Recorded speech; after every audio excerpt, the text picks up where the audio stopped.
আসসালামু আলাইকুম। আমি মাহমুদা খাতুন, সহকারী অধ্যাপক, প্রাণীবিদ্যা বিভাগ, ঢাকা কলেজ, ঢাকা।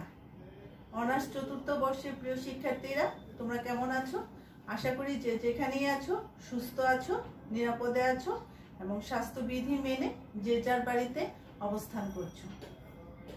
আমি তোমাদের জেনেটিক ইঞ্জিনিয়ারিং অ্যান্ড বায়োটেকনোলজি কোর্সটি জেনেটিক ইঞ্জিনিয়ারিং অংশটুকু নিয়ে থাকি। এর আগে আমি তোমাদের একটি ক্লাস নিয়েছি, তারই ধারাবাহিকতায় আজকের ক্লাসটি। এই কোর্সটির কোর্স কোড হলো 243103। আজকে তোমাদের জন্য আমি যে টপিকটি নির্ধারণ করেছি সেটি হলো প্রিপারেশন অফ জিন, অর্থাৎ জিন প্রস্তুতকরণ, যাকে আমরা আর্টিফিশিয়াল জিন সিনথেসিস বা কৃত্রিমভাবে জিন সংশ্লেষণও বলতে পারি। তো সর্বপ্রথম জিন সংশ্লেষণ করেন 1970 সালে ভারতীয় বংশোদ্ভূত মার্কিন বিজ্ঞানী হরগোবিন্দ খোরানা এবং KR আগারভ। তারা যে জিনটি সর্বপ্রথম তৈরি করেন সেই জিনটির নাম হলো অ্যালানিন ট্রান্সফার জিন অফ ইস্ট, যাকে আমরা সংক্ষেপে tRNA অ্যালানিন বলতে পারি। পরবর্তীতে খোরানা এবং তার সহকর্মীরা 1975 সালে ব্যাকটেরিয়া বা ইকোলাই সেলের টাইরোসিন ট্রান্সফার জিন ও প্রস্তুত করে থাকেন। এই জিনটির সম্মুখ অংশে তারা প্রমোটার এবং পশ্চাৎ অংশে টার্মিনেটর স্থাপন করে, যে এই পদ্ধতিটি আরো দৃঢ় ভিত্তি স্থাপন করে। তো জিন প্রস্তুত করার জন্য সর্বপ্রথমে আমাদের কি জানতে হবে? আমাদের কোনো জিনের মলিকুলার স্ট্রাকচার বা আণবিক গঠন জানতে হবে। তো আমরা যদি একটু জিনের ডেফিনেশনটি দেখি, gene is considered to be a segment of DNA which retains information for the synthesis of polynucleotide chain or RNA molecule. জিন হলো কোনো ডিএনএ অণুর খণ্ড বিশেষ যা কিছু নিউক্লিওটাইডের সমন্বয়ে গঠিত, এবং এই জিনটি কি করে? আমাদের পলিনিউক্লিওটাইড চেইন অথবা আরএনএ তৈরির সংকেত বহন করে। তো আমরা যদি ডিএনএ গঠনটি দেখি, ডিএনএ কি দিয়ে তৈরি? ডিএনএ অনেকগুলো পলিনিউক্লিওটাইড দিয়ে তৈরি, অর্থাৎ অনেকগুলো নিউক্লিওটাইড দিয়ে তৈরি। তো একটি নিউক্লিওটাইডে কি থাকে? একটি নিউক্লিওটাইডে থাকে সুগার, বেস এবং ফসফেট গ্রুপ। ঠিক তেমনি জিন যেহেতু ডিএনএ এর অংশ, জিনের গঠনও ঠিকই ডিএনএ এর মতো, এবং জিনেও সুগার, বেস এবং ফসফেট গ্রুপ থাকবে। জিনও একটি পলিনিউক্লিওটাইড চেইন। তো আমরা কৃত্রিমভাবে বা আর্টিফিশিয়ালি যেটা জিন সিনথেসিস করা হয়, সেই ক্ষেত্রে দুটি পদ্ধতি ব্যবহার করতে পারি। একটি হলো বাই ইউজিং কেমিক্যাল, বিভিন্ন ধরনের কেমিক্যাল ইউজ করে জিন সংশ্লেষণ করতে পারি, যেটাকে আমরা বলি অর্গানোকেমিক্যাল সিনথেসিস অফ জিন বা জিনের জৈব রাসায়নিক সংশ্লেষণ। আরেকটি হলো যেটা পরোক্ষ পদ্ধতিতে জিন সংশ্লেষণ করি, সেটা হলো থ্রু mRNA। mRNA এর মাধ্যমে আমরা জিন সংশ্লেষণ করতে পারি, যেখান থেকে mRNA থেকে পরোক্ষভাবে এনজাইমিক ক্রিয়ার মাধ্যমে সিডিএনএ তৈরি করা হয় এবং সিডিএনএ থেকে জিন তৈরি করা হয়। এভাবে আমরা জিন সংশ্লেষণ করতে পারি। আমরা দেখলাম যে জিন সংশ্লেষণের দুটি পদ্ধতি আছে, যেটি হচ্ছে কৃত্রিম জিন সংশ্লেষণের, একটি হচ্ছে কেমিক্যাল সিনথেসিস দ্বারা জিন সংশ্লেষণ করা হয়, আরেকটি হলো যেটি mRNA থেকে আমরা পরোক্ষভাবে জিন সংশ্লেষণ করতে পারি। তো mRNA থেকে যেটি পরোক্ষভাবে জিন সংশ্লেষণ করা হয় সেটি আমি তোমাদের এর আগের লেকচারই পড়িয়েছি, যেটা জিন এক্সট্রাকশন বা জিন কিভাবে সংগ্রহ করা হয় সেখানে দেখিয়েছি।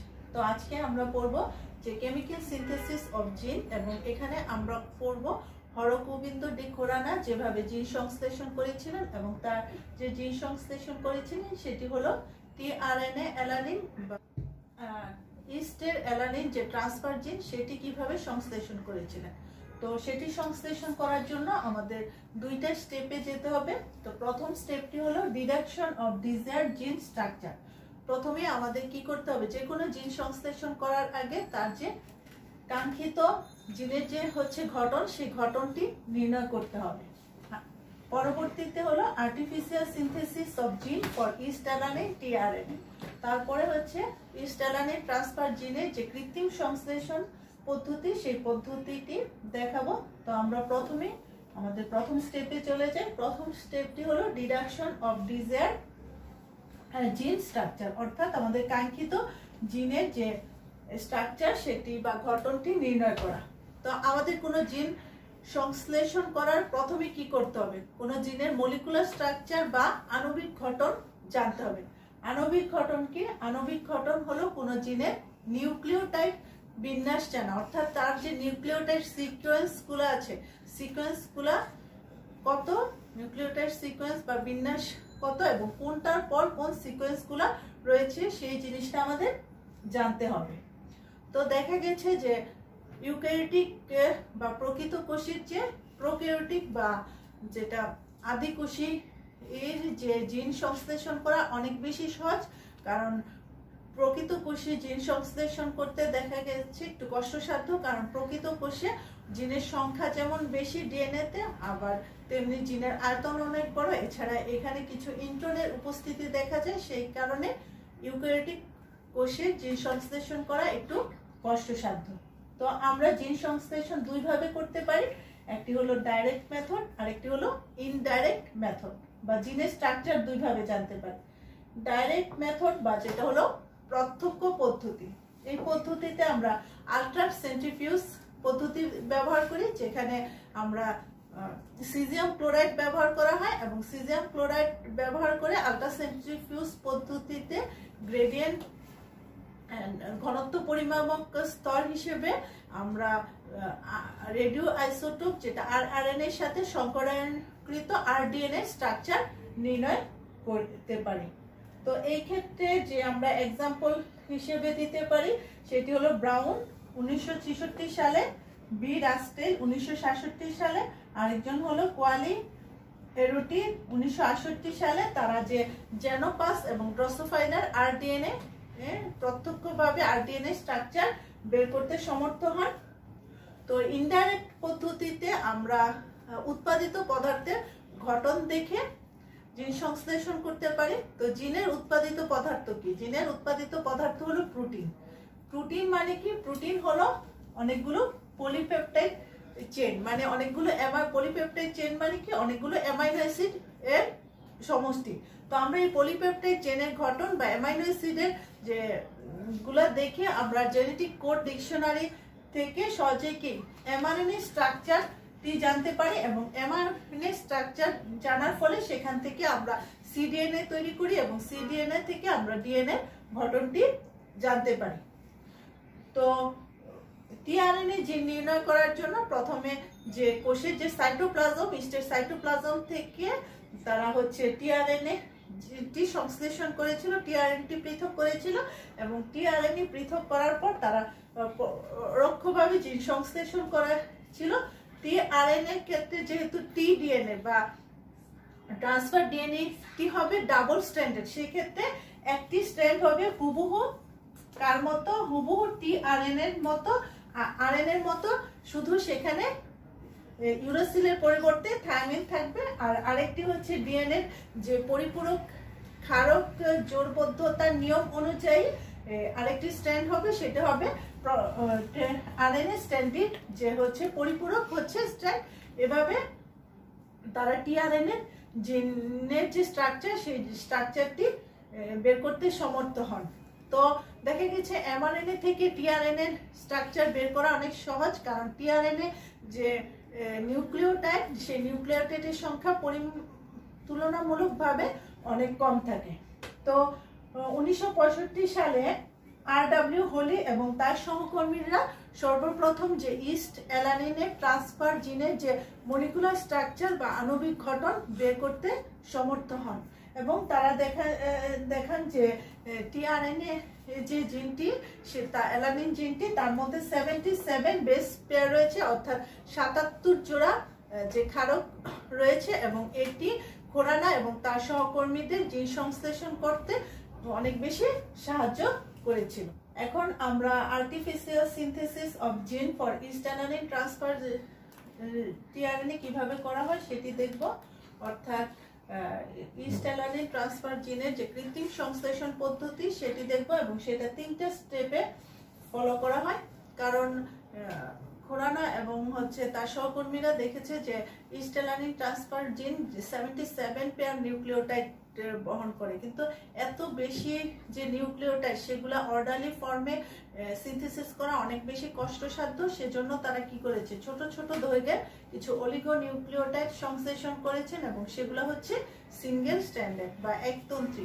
পরবর্তীতে তারা ডিএনএ পলিমারেজ এনজাইমের সাহায্যে এই একতন্ত্রী চেঞ্জগুলোকে ডাবল স্ট্যান্ডার্ডে পরিণত করেছেন এবং পরবর্তীতে এই যে ছোট ছোট যে ডাবল স্ট্যান্ডার্ডের যে ছোট ছোট খণ্ডগুলোকে, সেই খণ্ডগুলোকে ডিএনএ লাইগেজ এনজাইম দ্বারা জোড়া লাগিয়ে একটি কমপ্লিট যে হচ্ছে টিআরএনএ ট্রান্সফার জিন অফ অ্যালানিন ট্রান্সফার জিন স্টেজ সংশ্লেষণ করতে সমর্থ হন। তো আমরা দেখি, প্রথমে হলো সিনথেসিস অফ অলিগোনিউক্লিওটাইড, ছোট দৈর্ঘ্যের অলিগোনিউক্লিওটাইড সংশ্লেষণ। তার পরবর্তীতে synthesis of double standard DNA fragment, অর্থাৎ যে দ্বিতন্ত্রী ডিএনএ ফ্র্যাগমেন্ট সেটি সংশ্লেষণ করা, এবং সংশ্লেষণ করার জন্য তারা ডিএনএ পলিমারেজ এনজাইম ব্যবহার করে।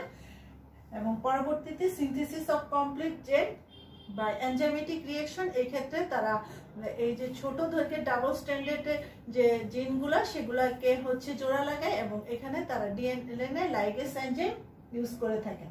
তো আমরা প্রথম স্টেপে চলে যাই। প্রথম স্টেপ হলো সিনথেসিস অফ অলিগো নিউক্লিওটাইড। তারা ছোট ছোট দৈর্ঘ্যের বেশ কিছু অলিগো নিউক্লিওটাইড সংশ্লেষণ করে থাকে ছিলেন এবং যেগুলা হচ্ছে সাধারণত 5 থেকে 20 নিউক্লিওটাইড বিশিষ্ট হয়ে থাকে। এবং সেক্ষেত্রে তারা একটি নিউক্লিওটাইডের 3' হাইড্রোক্সাইল গ্রুপের সাথে আরেকটি নিউক্লিওটাইডের যে 5' যে ফসফেট গ্রুপ, সেই ফসফেট গ্রুপটিকে সংযুক্ত করেছিলেন। তো সেক্ষেত্রে তারা সংশ্লেষণ উপাদান হিসেবে বিভিন্ন ধরনের ডিএনটিপি, এখানে ডি দিয়ে ডিঅক্সি সুগার বুঝে, আর এন দিয়ে নাইট্রোজেনাস ট্রাইফসফেট, বিভিন্ন ধরনের নাইট্রোজেনাস ট্রাইফসফেট তারা এই সংশ্লেষণ পদ্ধতিতে সরবরাহ করেছিলেন। কিন্তু সংশ্লেষণ করতে গিয়ে তারা একটু সমস্যায় পড়েন। দেখা গেছে যে এই যে নিউক্লিওটাইড, এই নিউক্লিওটাইডের যে বিভিন্ন ফাংশনাল গ্রুপ যাতে হচ্ছে কার্যকর না থাকতে পারে, সেজন্য তারা কিছু প্রটেক্টেড গ্রুপ বা প্রতিবন্ধক পদার্থ ইউজ করেছিলেন।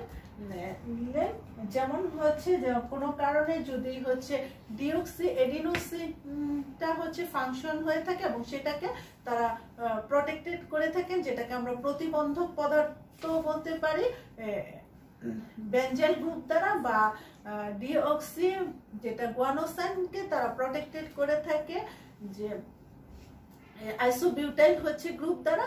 পরবর্তীতে যে এই অলিগো নিউক্লিওটাইড গুলা জোড়া লাগানোর পরে তারা আবার সেই প্রটেক্টিভ গ্রুপগুলোকে দূর করেছিলেন, রিমুভার করেছিলেন বিভিন্ন অ্যালকালি, অ্যামোনিয়া এবং অ্যাসিড দ্বারা দূর করেছিলেন।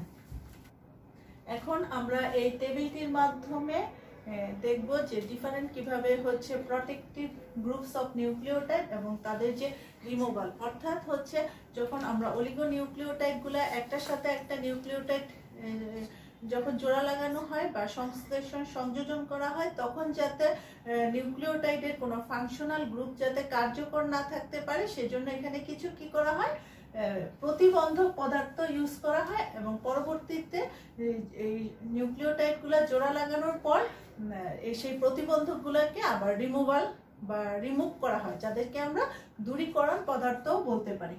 তো আমরা দেখি যেখানে ফাংশনাল গ্রুপগুলো কি নিউক্লিওটাইডের, যেটা বেস অথবা সুগারে হতে পারে। তো বেসের ক্ষেত্রে যেটা হচ্ছে অ্যামাইন গ্রুপ, অ্যামাইন গ্রুপের ক্ষেত্রে ডিঅক্সি এডিনোসাইন এর জন্য আমরা যে প্রতিবন্ধক পদার্থ ইউজ করব সেটি হলো বেনজাইল গ্রুপ। আর ডিঅক্সি সাইটিডিনের ক্ষেত্রে আমরা যে প্রতিবন্ধক পদার্থ ইউজ করব অ্যানোসাইল গ্রুপ, আর একটি ডিঅক্সি গুয়ানোসাইনের ক্ষেত্রে আমরা আইসোবিউটাইল গ্রুপ ইউজ করা হয়। এবং এই তিনটা যে হচ্ছে প্রতিবন্ধক পদার্থ, এই তিনটা প্রতিবন্ধক পদার্থকে রিমুভাল বা দূরীকরণ করা হয় অ্যামোনিয়া দ্বারা। পরবর্তীতে আমরা দেখি যে সুগারের জন্য হচ্ছে কি হচ্ছে প্রতিবন্ধক পদার্থ ব্যবহার করা হয়। সুগারের যে হাইড্রোক্সাইল গ্রুপ, সেই হাইড্রোক্সাইল গ্রুপটি যদি 5' পজিশন অফ ফার্স্ট নিউক্লিওটাইডের, প্রথম নিউক্লিওটাইডের যে হাইড্রোক্সাইল গ্রুপটি সেটি যদি 5' পজিশনে হচ্ছে থাকে, সেক্ষেত্রে আমরা কি করতে পারি, মনোমিথাইল অক্সি ট্রাইটাইল গ্রুপ দ্বারা হচ্ছে প্রতিবন্ধক পদার্থ ব্যবহার করি এবং সেই ক্ষেত্রে যে দূরীকরণ পদার্থ হিসেবে অ্যাসিড ব্যবহার করা হয়। এবং আরেকটি হলো 5 prime group hydroxyl group at 5 prime position of second nucleotide অথবা তার পরবর্তী নিউক্লিওটাইড গুলাকে যদি ক্ষেত্রে আমরা প্রতিবন্ধক পদার্থ হিসেবে সায়ানোইথাইল গ্রুপ ব্যবহার করি এবং পরবর্তীতে এই প্রতিবন্ধক পদার্থটি দূর করা হয় অ্যালকালি দিয়ে। এবং পরবর্তীতে আমরা হাইড্রোক্সাইল গ্রুপ 3 প্রাইম পজিশনে যে হাইড্রোক্সাইল গ্রুপগুলো আছে সেই গ্রুপগুলোকে প্রতিবন্ধক নিয়ন্ত্রণ করার জন্য প্রতিবন্ধক পদার্থ হিসেবে আমরা এসিটাইল গ্রুপ ব্যবহার করি এবং সেই ক্ষেত্রে তার যে দূরীকরণ পদার্থ সেই ক্ষেত্রে আমরা অ্যালকালি বা ক্ষার ব্যবহার করি। এখন আমরা দেখব যে কিভাবে নিউক্লিওটাইডগুলো সংযুক্ত হয়। খোরানা এবং তার সহকর্মীরা এরকম ছোট ছোট দৈর্ঘ্যের নিউক্লিওটাইড তৈরি করেছিলেন। তো এখানে আমরা নীল কালি দিয়ে একটি নিউক্লিওটাইড বোঝাচ্ছি এবং কালো কালি দিয়ে আরেকটি নিউক্লিওটাইড বোঝাচ্ছি। ধরো এটি হলো এ নিউক্লিওটাইড, এটি হলো বি নিউক্লিওটাইড। তো এই নিউক্লিওটাইডের ক্ষেত্রে যেটি প্রথম নিউক্লিওটাইড বা যেটাকে আমরা বলি রিসিভিং নিউক্লিওটাইড, অর্থাৎ সে অন্য নিউক্লিওটাইড তার সাথে যুক্ত হবে। যুক্ত হওয়ার পর তার যে ডিঅক্সিসাইটিজিন যেটা অ্যানোসাইল গ্রুপ দ্বারা প্রটেক্টেড করা থাকবে এবং তার যে হাইড্রোক্সাইল গ্রুপটি 3 প্রাইম হাইড্রোক্সাইল গ্রুপটি সেটি হচ্ছে কি ফ্রি থাকবে, কিন্তু ফসফেট গ্রুপটি সেটি আবার কি করা হবে প্রতিবন্ধক পদার্থ দিয়ে যোগ করা হবে এবং পরবর্তী যে নিউক্লিওটাইডটি অর্থাৎ এর যে হচ্ছে 3 প্রাইম হাইড্রোক্সাইল গ্রুপটি সেটি ফ্রি থাকবে, কিন্তু 5 প্রাইম যে ফসফেট গ্রুপটি সেটি প্রতিবন্ধক পদার্থ দ্বারা যুক্ত থাকবে। তো পরবর্তী যে নিউক্লিওটাইড যেটা হবে ইনকামিং নিউক্লিওটাইড, অর্থাৎ এই যে এ নিউক্লিওটাইডের সাথে বি নিউক্লিওটাইডটি যুক্ত হবে সেটি ধরো ডিঅক্সি এডিনোসাইন, যে এডিনোসিন যেখানে বেনজাইল গ্রুপ দ্বারা যার অ্যামাইন গ্রুপটাকে অ্যামাইল গ্রুপটাকে ফাংশনাল গ্রুপটাকে প্রতিবন্ধ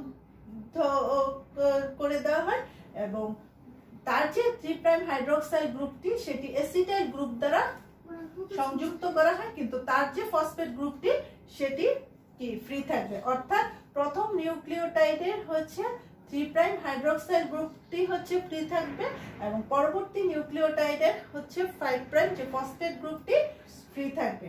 তো যখন এই যে এই দুইটি নিউক্লিওটাইডকে যদি আমরা সংযুক্ত করি, ধরো এটি একটি প্রথম নিউক্লিওটাইড আর একটি হচ্ছে সেকেন্ড নিউক্লিওটাইড, সংযুক্ত করার সময় তাহলে সহজেই কি একটি হচ্ছে কি 3 প্রাইম হাইড্রোক্সাইল গ্রুপের সাথে অপরটি হচ্ছে 5 প্রাইম ফসফেট গ্রুপ সংযুক্ত হয় একটি ডাই কি নিউক্লিওটাইড বা অলিগোনিউক্লিওটাইড তৈরি হয় এবং পরবর্তী সময় যখন এই নিউক্লিওটাইডের সাথে যখন এই সেকেন্ড নিউক্লিওটাইডের সাথে পরবর্তী কোনো নিউক্লিওটাইড যুক্ত হবে তখন তাকে আবার যে দূরীকরণ পদার্থ বা রিমুভাল এজেন্ট দ্বারা তাকে দূর করা হবে।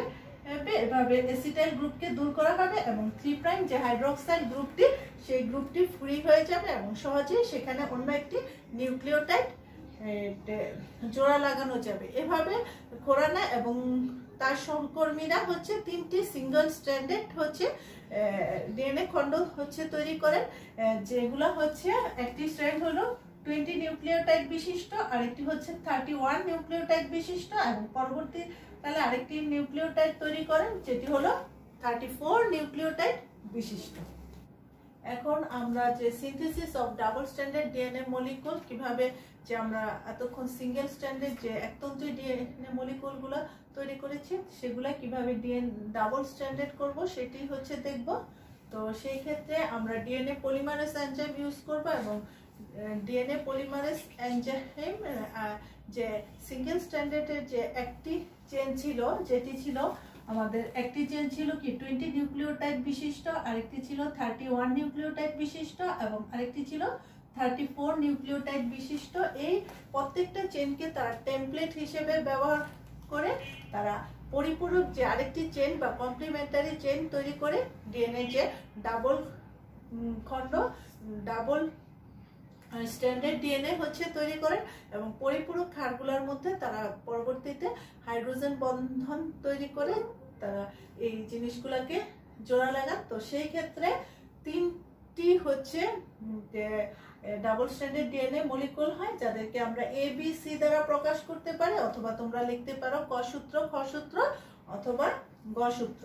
তো এই যে চেইন, সেই চেইনটি হবে 1 থেকে 20 নিউক্লিওটাইড বিশিষ্ট, এবং যে 17 থেকে যে 20 নিউক্লিওটাইড পর্যন্ত এই জায়গাটুকু আবার কি থাকবে, সিঙ্গেল স্ট্যান্ডার্ড থাকবে। অর্থাৎ এখানে তাদের যে পরিপূরক ক্ষার, সেই ক্ষারগুলো আসবে না।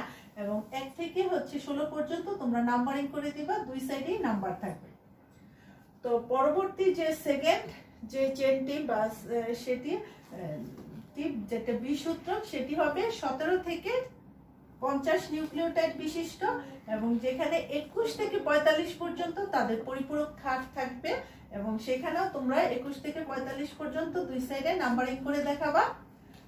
তো এখানে 17 থেকে যে 20 পর্যন্ত এই চারটি আবার সিঙ্গেল স্ট্যান্ডার্ড থাকবে, এবং যেটা হচ্ছে 46 থেকে 50 পর্যন্ত সেই অংশটুকু সিঙ্গেল স্ট্যান্ডার্ড থাকবে। এবং পরবর্তী যে তৃতীয় সূত্রকটি, সেই তৃতীয় সূত্রকটি সেটি হলো 46 থেকে 77 নিউক্লিওটাইড বিশিষ্ট, এবং এই 51 থেকে 77 পর্যন্ত হচ্ছে তারা কি ডাবল সূত্রক হচ্ছে থাকবে, কিন্তু 46 থেকে 50 পর্যন্ত 1 2 3 4 5 এই 5টি নিউক্লিওটাইড সিঙ্গেল স্ট্যান্ডার্ড থাকবে। এভাবে তারা হচ্ছে 3টি ডাবল স্ট্যান্ডার্ড ডিএনএ মলিকুল তৈরি করেন। এখানে আমরা হচ্ছে এখন আমাদের 3 নাম্বার যে স্টেপটি, সেই স্টেপটি হচ্ছে দেখব, সেটি হলো সিনথেসিস অফ কমপ্লিট জিন বাই হচ্ছে লাইগেজ এনজাইম। এই যে আমরা 3টি খণ্ড তৈরি করলাম, ডাবল স্ট্যান্ডার্ড হচ্ছে খণ্ড, যেটি হচ্ছে এ বি সি স্ট্যান্ড বা এই সূত্র, ক সূত্র, খ সূত্র অথবা আমরা গ সূত্রকে বলতে পারি। তো এই সূত্রকের সাথে আমরা হচ্ছে বি সূত্রটিকে ডিএনএ লাইগেজ এনজাইম দ্বারা জোড়া লাগাবো, এবং সেই ক্ষেত্রে জোড়া লাগানোর ফলে যে তার যে এই জায়গাটুকু সিঙ্গেল স্ট্যান্ড ছিল, যেটা 17 থেকে নিউক্লিওটাইড এই সূত্রকে ছিল, এবং বি সূত্রকেও 17 থেকে 20 নিউক্লিওটাইড পর্যন্ত কি ছিল, সিঙ্গেল স্ট্যান্ডার্ড ছিল, এবং এই দুইটি স্ট্যান্ড কি সহজে জোড়া লেগে যাবে, এবং এখানে কি ডাবল স্ট্যান্ডার্ড হয়ে যাবে। পরবর্তীতে এই বি চেনের সাথে আবার সি চেন বা যেটাকে খ সূত্রকের সাথে গ সূত্রক হচ্ছে কি জোড়া লাগানো হবে, এবং জোড়া লাগানোর ফলে এখানেও এই যে হচ্ছে সিঙ্গেল স্ট্যান্ডার্ড হচ্ছে ছিল, যেটা হচ্ছে কি 46 থেকে 50 পর্যন্ত, এখানেও দেখো যে 46 থেকে 50 পর্যন্ত সিঙ্গেল স্ট্যান্ডার্ড ছিল, এইটা এখানে এসে ডাবল স্ট্যান্ডার্ড হয়ে যাবে, এবং এভাবে সহজে জোড়া লেগে যাবে। অথবা আমরা তার উল্টা ভাবেও করতে পারি, সি এর সাথে বি জোড়া লাগাতে পারি, জোড়া লাগিয়ে তারপরে আবার তার সাথে এ জোড়া লাগিয়ে কি করতে পারি, আমরা একটি কমপ্লিট জিন তৈরি করতে পারি। তো এইভাবে হচ্ছে খোরানা এবং তার সহকর্মীরা হচ্ছে ইস্টের যে অ্যালানিন ট্রান্সফার জিনের যে একটি কমপ্লিট জিন তৈরি করতে সমর্থ হন, সেটা সম্পূর্ণভাবে তারা হচ্ছে ল্যাবে তৈরি করেছেন, এবং এই জিনটি তারা দেখেছেন যে ন্যাচারাল জিনের মতোই কি করতে পারে, রেপ্লিকেশন করতে পারে এবং ট্রান্সক্রিপশন করতে। এতক্ষণ আমরা দেখলাম যে আর্টিফিশিয়াল সিনথেসিস অফ হচ্ছে ট্রান্সফার অ্যালানিন জিন অফ ইস্ট। তো পরবর্তীকালে হচ্ছে 1975 সালে খোরানা এবং তার যে সহকর্মীরা মিলে যেটা হলো আর্টিফিশিয়াল সিনথেসিস অফ জিন ফর ব্যাকটেরিয়াল টাইরোসিন টিআরএনএ জিন সংশ্লেষণ করেছিল, যেটি হচ্ছে ইকোলাই হচ্ছে কোষে যে টাইরোসিন জিন ট্রান্সফার জিনটি সংশ্লেষণ করেছিল, এবং সংশ্লেষণ করতে গিয়ে তারা দেখে যে এই যে জিনটি সেটি হচ্ছে 126 নিউক্লিওটাইড বিশিষ্ট, এবং এটা একটু বড় আকৃতির, সেজন্য তারা ওই আগের নিয়মেই ছোট ছোট দৈর্ঘ্যের অলিগো নিউক্লিওটাইড তৈরি করেন, যেটা 26 নিউক্লিওটাইড তৈরি করেন। পরবর্তীতে তারা এই নিউক্লিওটাইড গুলা জোড়া লাগিয়ে 6টি বড় নিউক্লিওটাইড তৈরি করেন। পরবর্তীতে এই যে সিঙ্গেল স্ট্যান্ডার্ড নিউক্লিওটাইড গুলাকে তারা হচ্ছে কি ডিএনএ পলিমারেজ এনজাইমের সাহায্যে কি ডাবল স্ট্যান্ডার্ড নিউক্লিওটাইড তৈরি করেন, এবং পরে কি সেটাকে আবার ডিএনএ লাইগেজ এনজাইমের সাথে জোড়া লাগিয়ে একটি কমপ্লিট কি তৈরি করে, কমপ্লিট টাইরোসিন টিআরএনএ জিন তৈরি করে। কিন্তু এই পদ্ধতিটিকে আরো বেশি বায়োলজিক্যালি অ্যাক্টিভ করার জন্য বা তার যে ফাংশনাল যে কাজটা বা তার যে ফাংশনটা সেটা আরো বেশি কার্যকর করার জন্য এই জিনটির সাথে কিছু প্রমোটার এবং জিন সংযুক্ত করে এই পদ্ধতিটি তার আরো দৃঢ় ভিত্তি স্থাপন করেন। তো সেই ক্ষেত্রে সেটি হয়ে যাবে আরো বেশি নিউক্লিওটাইড বিশিষ্ট, যেমন 126টি, সেটি হলো মূল নিউক্লিওটাইড। তার সাথে হচ্ছে তারা প্রমোটার হিসেবে 51টি নিউক্লিওটাইড যুক্ত করেন এবং টার্মিনেটর জিন হিসেবে আরো 25টি এক্সট্রা নিউক্লিওটাইড যুক্ত করেন। এবং এখানে এই রিজনটা থেকে যে ইনিশিয়েশন ট্রান্সক্রিপশনের যে ইনিশিয়েশন শুরু হবে, তো এভাবে তারা হচ্ছে একটি কমপ্লিট জিন তৈরি করেন যেটা ফাংশনালি অ্যাক্টিভ থাকে। এবং পরবর্তীতে এই জিনটিকে তারা হচ্ছে ল্যামডা ফাস্ট বাহকের সাথে যুক্ত করেন। যুক্ত করার পর সেটা যদি আবার কোনো ইকোলাই সেলে হচ্ছে ট্রান্সফার করা হয়, দেখা গেছে যে নর্মাল জিনের মতোই যে এই টাইরোসিন জিনটি, সেই টাইরোসিন জিনটি হচ্ছে মাল্টিপ্লাই করতে পারে। এভাবে তারা হচ্ছে একটি কমপ্লিট জিন তৈরি করে।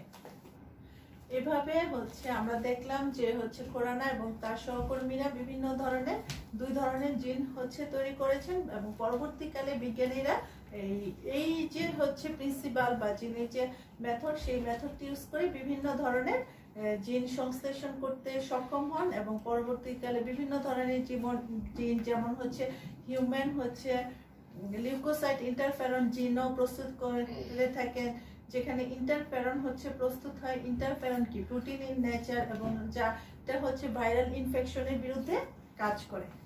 তো এখন আমরা একটু জিন মেশিন নিয়ে পড়ি। জিন মেশিন হলো একটি অটোমেটেড বা স্বয়ংক্রিয় মেশিন যার সাহায্যে সহজেই জিন প্রস্তুত করা যায় এবং এর মাধ্যমে কি আমরা খুব অল্প সময় অনেক বেশি জিন প্রস্তুত করতে পারি। তো এই মেশিনটিকে পলিনিউক্লিওটাইড সিনথেটাইজার বলা হয়, যেটা মাইক্রো প্রসেসর দ্বারা হচ্ছে নিয়ন্ত্রিত থাকে। তো এই যে জিন মেশিন, সেই জিন মেশিনটি 2টা মেইন প্রিন্সিপালের উপর কাজ করে। এটা হলো জিন মেশিনটিতে কি ব্যবহার করা হয়, সিলিকা বিটস বা হচ্ছে ডিএনএ যে ধারক বস্তু হিসেবে সেখানে সিলিকা চিপের ব্যবহার করা হয়, অথবা স্টেবল প্রোটোনেটেড ডিঅক্সি রাইবোনিউক্লিওসাইড ফসফোরিমাইডেটিস বা হচ্ছে স্থায়ী যৌগ হিসেবে প্রোটোনেটেড ডিঅক্সি রাইবোনিউক্লিওটাইড ফসফোরাইমিডিস ব্যবহার করা হয়, যেটা হচ্ছে যে কোনো হাইড্রোলাইসিস বা অক্সিডেশনে হচ্ছে স্থায়ী থাকে এবং ডিএনএ সংশ্লেষের জন্য এটি খুবই জরুরি। তো এখানে আমরা যে জিন মেশিনটির ছবি দেখতে পাচ্ছি এবং সেখানে কি হয়েছে, সেখানে হচ্ছে কিছু নিউক্লিওটাইড রিজার্ভার থাকে এবং এই প্রত্যেকটা নিউক্লিওটাইড রিজার্ভারে বিভিন্ন ধরনের বেস গুলা থাকে। ডিএনএ বেস গুলা এডিনিন, গুয়ানিন, সাইটোসিন, থায়ামিন, এছাড়া কিছু কেমিক্যাল এবং যে সলভেন্ট রিজার্ভারও থাকে। তো কম্পিউটারে যে হচ্ছে মাইক্রো প্রসেসর, সেই মাইক্রো প্রসেসর দ্বারা এটি নিয়ন্ত্রিত করা হয় এবং সেই মাইক্রো প্রসেসরে যদি যে নিউক্লিওটাইডের যে সিকোয়েন্স বা পর্যায়ক্রম গুলা যে মাইক্রো প্রসেসরে কিবোর্ডে কি অন্তর্ভুক্ত করা হয় এবং অন্তর্ভুক্ত করলে এই যে একটি একটি করে নিউক্লিওটাইড বের হয়ে যায়, সেটা বাল্ব দ্বারা সিলিকা বাহিত একটি একটি করে নিউক্লিওটাইড পর্যায়ক্রমে সংযুক্তির মাধ্যমে ডিএনএ তৈরি করে। তো এটিও হচ্ছে ডিএনএ হচ্ছে তৈরি করা হয়, কিন্তু এই প্রসিডিউরটি ওই ছোট ছোট অলিগোনিউক্লিওটাইড তৈরি করেই হয়। তো এভাবে আমরা কি করতে পারি, একটি কমপ্লিট জিন তৈরি করতে পারি। তো এই জিন সংশ্লেষণ বা যেটা প্রিপারেশন অফ জিন প্রস্তুতকরণ হলো আণবিক জীববিজ্ঞানের একটি হচ্ছে বিস্ময়কর হচ্ছে এবং গুরুত্বপূর্ণ অর্জন, এবং এটা আমাদের হচ্ছে কি একটা নতুন দিগন্ত উন্মোচন করেছে, যার মাধ্যমে আমরা এই যে আণবিক জীববিজ্ঞানটাকে বিভিন্ন ভালো কাজে এবং চিকিৎসা বিজ্ঞান, কৃষি কাজ বা শিল্প ক্ষেত্রে কাজে লাগাতে পারি। তো আজকে এই পর্যন্তই। আশা করি তোমরা আমার লেকচারটি বুঝতে পেরেছো। এখানে যদি তোমাদের কোনো প্রবলেম বা অসুবিধা তোমরা মনে করো, তাহলে তোমরা আমাকে জানাবে, আমি অবশ্যই সলভ করার চেষ্টা করব। তো তোমরা সবাই ভালো থাকবে, সুস্থ থাকবে এবং পরবর্তীতে দেখা হবে তোমাদের সাথে নতুন কোনো টপিক নিয়ে। ধন্যবাদ সবাইকে।